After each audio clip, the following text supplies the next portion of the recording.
Tiago, vou te pedir uma licença para fazer uma breve correção. Eu não, mas é uma interpretação também, né? Eu acho que depois que a gente faz um livro, ele é do mundo, não é acaba que é de cada leitor a sua Uhum, apropriação do que leu, do que compreendeu, de como viu a história, né? Não é mais só minha. uhum, E aí eu entendo o meu trabalho com um foco no caso, né, no desaparecimento do Rubens Paiva. Mas eu vejo a Eunice muitíssimo protagonista do uhum, livro também, do meu livro. Talvez num lugar diferente, talvez não, com certeza, num lugar diferente do que ela aparece no filme no e no livro filme. do Marcelo Rubens Paiva. Uhum, Porque a leitura, né, a visão do Marcelo é do filho que também perdeu o pai, e da mãe, né, que transformou a vida dela na luta pelo esclarecimento do caso, na luta por justiça e também em criar esses 5 filhos que ficaram com ela e levar essa luta adiante também, a luta dele pela democracia. É assim que eu ouvi da família várias vezes e também é como eu compreendo. Eu decidi, em 2014 ainda, embora tenha começado a mexer com esse caso, com essa história em 2012, então eu tenho mais de 10 anos estudando esse tema sempre que dá, em alguns momentos de maneira mais intensa, né? Porque foi o foco da minha pesquisa de mestrado. Esse uhum, livro, Crime Sem Castigo, ele é uma adaptação da minha dissertação de mestrado. E por quê? Porque o caso do Rubens, né? É uma coisa que as pessoas me falam agora, nossa, mas você um timing, você tinha um livro no bolso. Meu timing tem mais de 10 anos, né? Quando esse caso entrou na Justiça Federal, se tornou o primeiro processo criminal a dar entrada no judiciário brasileiro para processar militares acusados de homicídio e ocultação de cadáver. Foi o primeiro caso que conseguiu dar existir como processo criminal. Nenhum outro tinha conseguido. Por uma série de razões, pela interpretação da lei de anistia que se faz no Brasil, pelas dificuldades também de compreensão. Bate lá a lei de anistia e lei de anistia acabou, né? O Ministério Público Federal tinha juizado outras ações, mas não tinha conseguido avançar. E aí um juiz, ao receber o processo do Rubens, aceitou a denúncia, mandou processar, se tornou uma decisão histórica. Depois o Tribunal Regional Federal da Segunda Região confirmou essa decisão. E eu já vinha cobrindo o caso como repórter há mais de 2 anos, na ocasião. E aí fui juntando as peças, né? Tanto para compreender como é que levaram 4 décadas para chegar no nome dos assassinos do Rubens Paiva, mas também para entender o porquê que o caso ia adiante. Tinha finalmente conseguido abrir essa portinha, essa fresta, entrou, né? E aí tem uma série de questões que eu acho que explicam o porquê o caso do Rubens abre essa discussão, que é a discussão do limite da lei de anistia. Não é mais discutir se a lei vale ou não vale, se vamos derrubar a lei de anistia ou não. É entender que tem crimes que não podem ser anistiados. E não é só no Brasil isso já é uma compreensão em vários outros países, na Argentina, no Chile. É também a compreensão da Corte de Haia, que já processou outros países também uhum, por crimes contra a humanidade.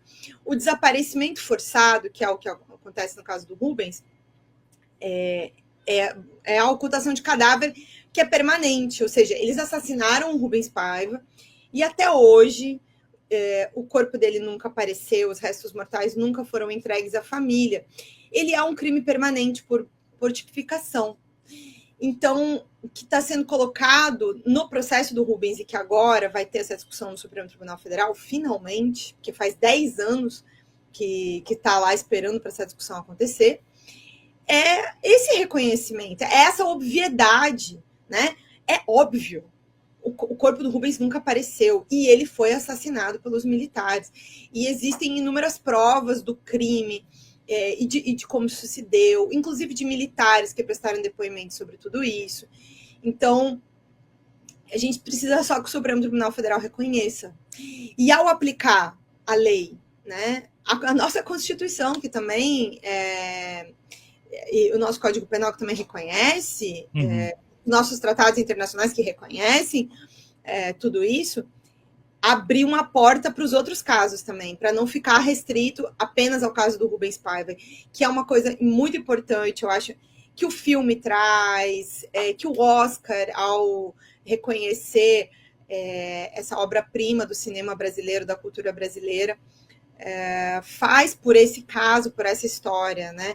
Eu acho que tem tantas nuances tão bonitas que esse filme nos traz, que eu realmente, assim, no fundo do meu coração, espero que a gente consiga ir para além desse filme, que a história não acabe com os réus impunes, com nunca foram julgados, sabe? Assim, eu tenho essa esperança, mas isso precisa acontecer rápido, viu, Thiago?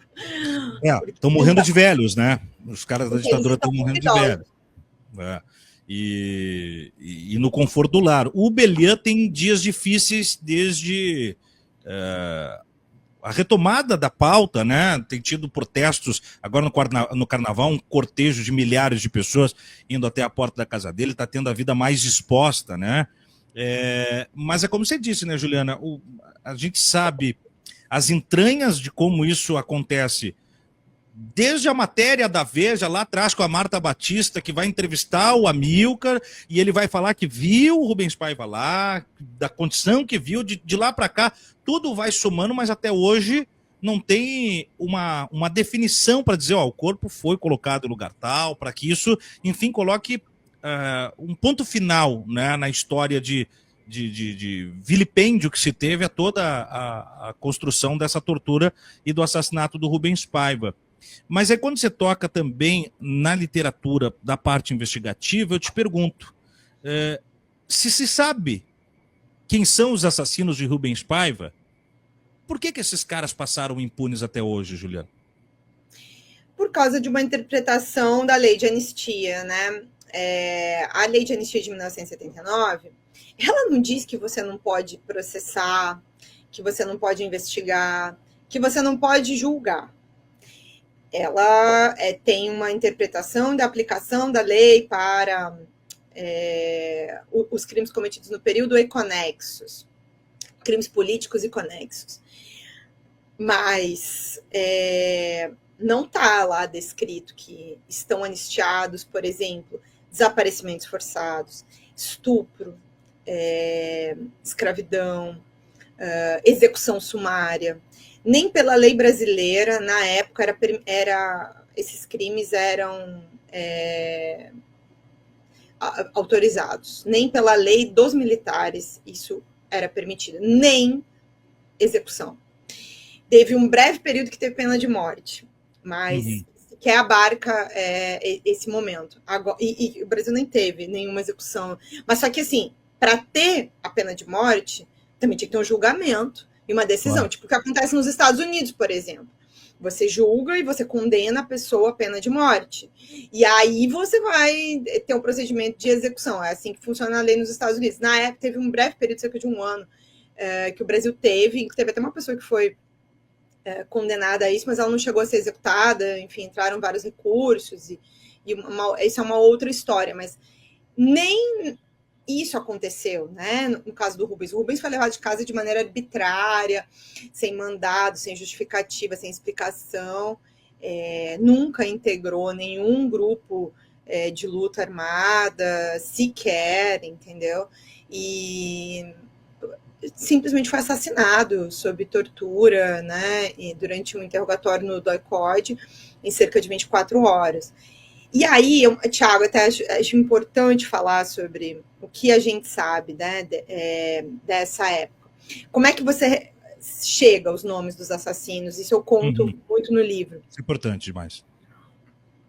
Tem esse relato que você falou do Amílcar Lobo, para a jornalista Marta Batista, depois ele vai prestar esse depoimento para a Polícia Federal e repetir ele para o IPM do Exército, de 1986. Com essa 86, termina em 87, mas ninguém é processado. Na época não tem denúncia, o juiz, inclusive, critica, o juiz da época critica muito isso. É uma das sentenças mais impressionantes que eu já li.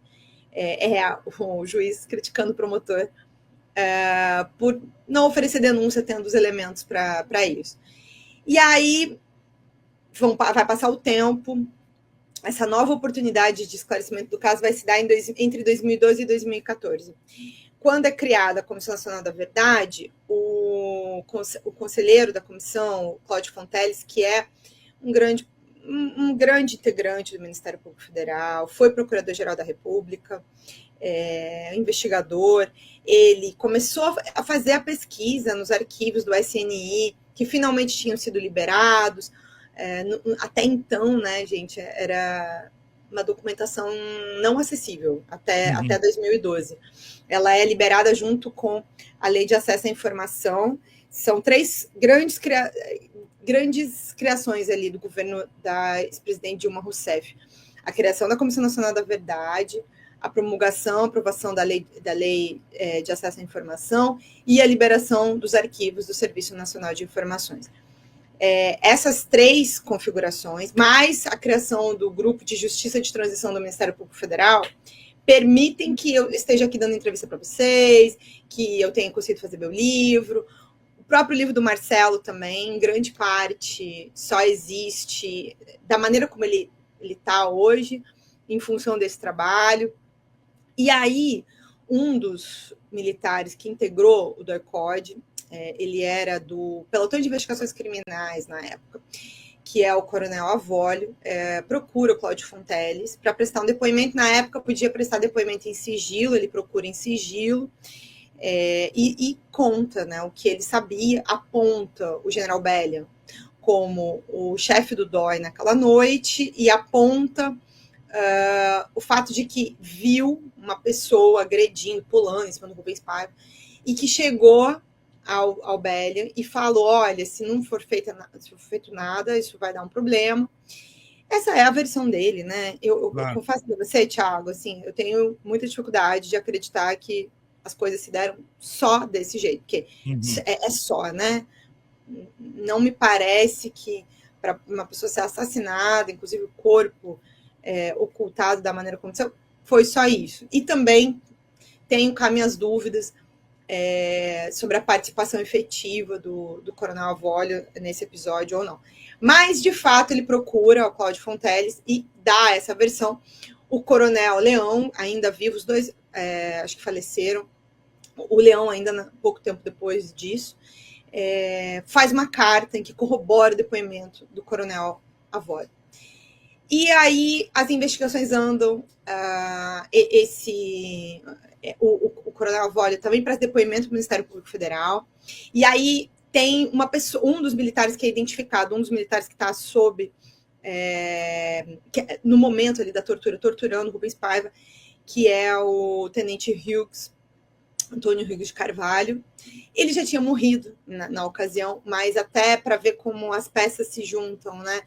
O livro do Marcelo, Feliz Ano Velho, o clássico Feliz Ano Velho, foi utilizado para poder identificar a descrição que é feita do Hughes, a partir de uma foto que eles acharam. Depois tinha mais de um com um nome parecido, e aí tem uma descrição de quem era o torturador, feita por uma das mulheres que tinha sido torturada por Rubens Paiva, e ela descreveu quem era essa pessoa, estava no livro do Feliz Ano Velho, e isso foi utilizado para bater com a foto que veio do Hughes no sistema.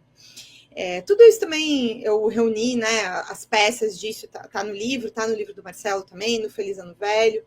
Então, assim, eu acho que me emociona de poder somar, né, dentro do livro do Marcelo, tanto do Feliz Ano Velho quanto do Ainda Estou Aqui.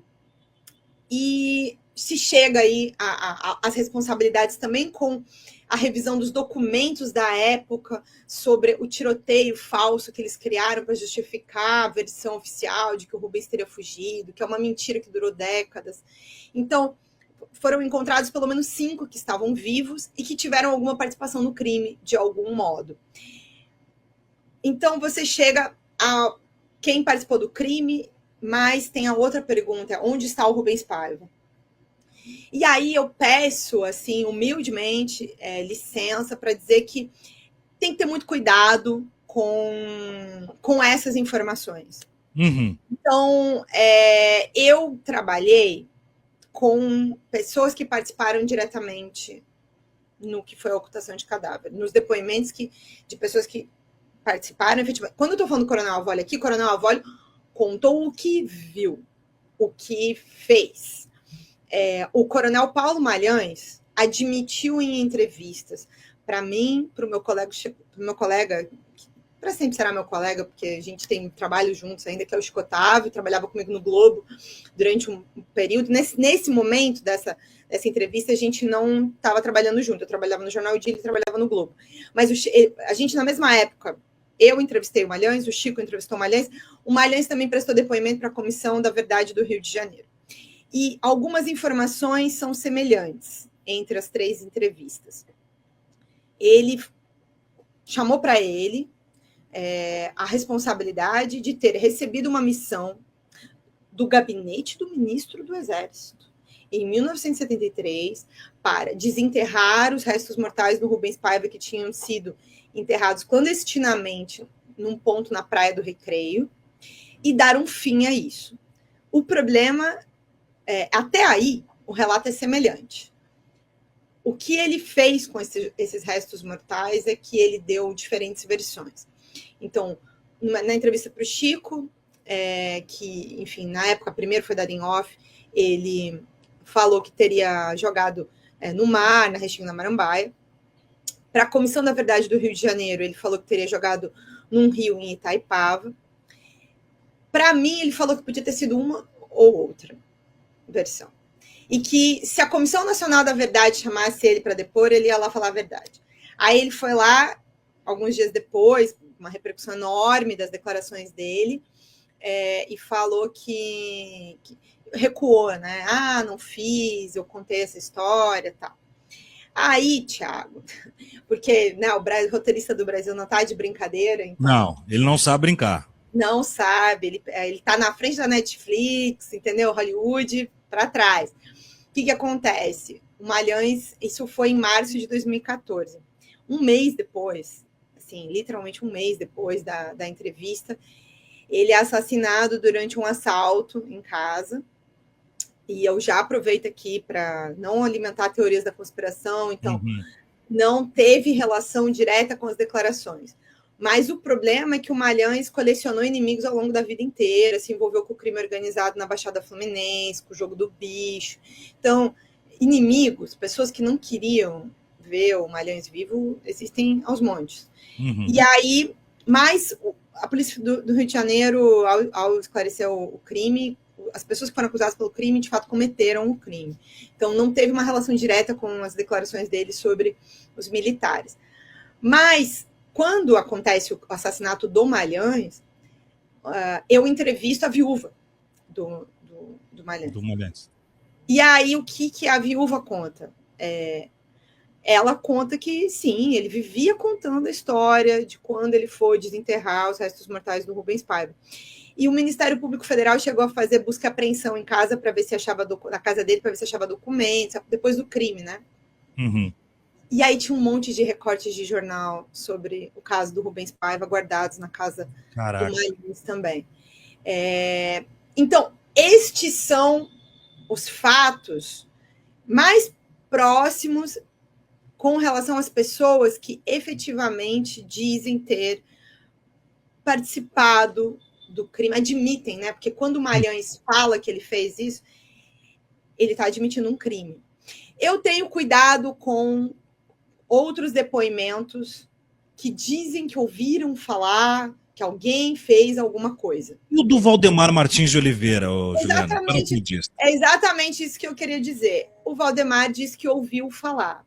O Valdemar não é testemunha desse episódio. O Valdemar é testemunha de outros episódios. É só isso que eu queria falar sobre a situação do Valdemar. Porque eu acho muito complicado, inclusive para a família, inclusive criminalmente, a gente pegar depoimentos de terceiros que não tem como sustentar, né? Assim, e aí é muito diferente o Coronel Avólio quando ele presta depoimento dizendo que ele viu, que ele participou, Uhum. que ele apontou, e é o Malhães também admitindo um crime quando ele estava Uhum. vivo e deu essas declarações. E elas são declarações que são corroboradas, não no todo, mas por alguns outros militares que também estiveram presentes em outros momentos. Então, existe corroboração por outros aspectos. É assim que eu aprendi a investigar. Não quero aqui ofender de modo algum o Valdemar. Só que o depoimento do Valdemar precisa ser colocado nesse lugar. Um depoimento de alguém que ouviu falar Uhum. isso. Não de alguém que presenciou o que aconteceu. Até porque ele não se compromete com o depoimento em termos de se colocar na cena do crime como executor do crime. Ele E isso não dá estava mais. lá, ele não É, presenciou nada. é. E ele, se eu não me engano, o único crime que de fato ele, que é do casal Abiassab, é de 1970. Ele já não estava mais nos quadros. Vou até conferir aqui a data, se é 1970 mesmo. Mas eu tenho quase certeza que é isso, 1970. Que é o caso em que ele realmente ele ajudou a esclarecer um Sim. assassinato de um casal, entendeu? Então, assim, ele está contando o que ele disse que ouviu falar, mas é nesse lugar. Ele está contando um depoimento que ele ouviu falar. Não é uma testemunha do crime. Nesse sentido, me chama a atenção tanto o depoimento dele quanto do Amilcar Lobo, porque ele sempre coloca num lugar nebuloso, né? Que o Mas o Amilcar. Amilcar Lobo diz que é outra situação também. O Amilcar era médico do DOI e ele testemunha ter visto. Não, aí está, aí está. É Ele diz ter diferente. visto, ele dá o detalhe corpóreo, inclusive, né? Ele detalha a física, mas eu digo assim, ó, do grau de pertencimento à circunstância, o Amilcar diz, ele só pronuncia o nome dele, né? É Na cela tal, lugar tal, 1968, tá? É 68, 1968 o 68. crime que o Valdemar participou. Então, assim, o Rubens Paiva é assassinado em janeiro de 1971. Uhum, E a partir disso, o Valdemar tem que fugir, porque ele fica em risco pelos entendi. próprios colegas do exército. Então, assim, ele está afastado desse momento. O Uhum, Amilcar é uma história mais complexa de decifrar, sabe, Tiago? uhum. Porque ele é identificado pela Inês Etienne Romeu, que é a única sobrevivente da Casa da Morte. Ela lembra dele, ele era o Dr. Lobo, né? O Dr. Levado Fabrício, a né? Petrópolis para ver a situação física dela que estava vivendo sob tortura. Lá ficou 3 meses sob tortura. E aí, em 1981, quando ela, com a ajuda de um grande jornalista que é o Laguinho, identifica a casa, denuncia a existência da casa, reconhece alguns ali dos envolvidos. Ela também ajuda a achar o Amilcar Lobo e aponta o Amilcar Lobo como o médico que atendeu ela. E isso faz com que outros presos políticos que tinham passado pelo DOI-CODE Identifiquem ele. identifiquem ele como o médico que atuava no DOI-CODE. Então, assim, não há uma dúvida de que o Amilcar Lobo atuou dentro do Esteve DOI-CODE, ele lá. foi reconhecido por Uhum. vários presos políticos. Ah, A questão é que ele passou vários anos ali lidando com tecido, acho que um dos primeiros que foi identificado, e ele não falava muito sobre os crimes que ele tinha presenciado. O do Rubens vai ser um dos primeiros que ele vai finalmente falar, que aí, quando a história vem à tona sobre a abertura do inquérito, que é uma luta da Eunice, a Eunice só vai conseguir abrir esse inquérito quando os militares deixam a presidência da República, e é em 1986. Aí o Amilcar, essa cena está contada, né, no meu livro, pelo depoimento da Marta Batista. Ela atende um telefone na Veja, o Amilcar tá, não, quero dar um depoimento. E aí ele conta que viu, e em parte o depoimento dele é corroborado pelas duas mulheres que também tinham sido presas com o Rubens Paiva, e outros documentos que colocaram o Rubens Paiva dentro do DOI-CODE. Tem a assinatura da entrega do carro, tem um documento que foi encontrado na casa do Molinas Dias em 2010, se eu não me engano, que o Molinas morava, tinha sido comandante do DOI muitos anos depois do crime, mas ele guardava em casa uma série de documentos. Aí ele é assassinado num assalto em Porto Alegre, na casa dele, e aí vão fazer busca e apreensão e encontram documentos do DOI-CODE. Um deles, inclusive, era a entrada do Rubens Paiva no DOI, tem a assinaturazinha, né, a letra dele, nesse documento que vem à tona, por uma reportagem de queridos colegas da Zero Hora também. Então, tem uma série de depoimentos, e esse é um ponto importante, Tiago, não se pode tomar nenhum depoimento isoladamente dos militares. Não é uma questão de acreditar no Malhães ou desacreditar do Valdemar. Os depoimentos precisam ser tomados no conjunto, entendeu? E de que ponto de vista e o que junta, né? Sistematizar, conectar, né? Exatamente. É por aí. Tanto é que no meu livro, o que eu fiz foi recompilar e contar todas as histórias. Eu não cheguei lá e falei assim, olha, a versão que o Malhães contou para mim é a verdadeira, entendeu? Não, eu contei o que ele contou ao Chico Otávio, eu contei o que ele contou para a Comissão da Verdade do Rio de Janeiro, eu contei o que ele contou para mim e o que o Ministério Público Federal achou. Estas são todas as informações existentes. Eu prefiro trabalhar com isso. É assim que a minha metodologia de trabalho, inclusive de investigação. Todas as linhas estão abertas. Se surgirem novas pistas precisas sobre o local em que estão os restos mortais do Rubens Paiva, você pode ter certeza que eu farei essa matéria.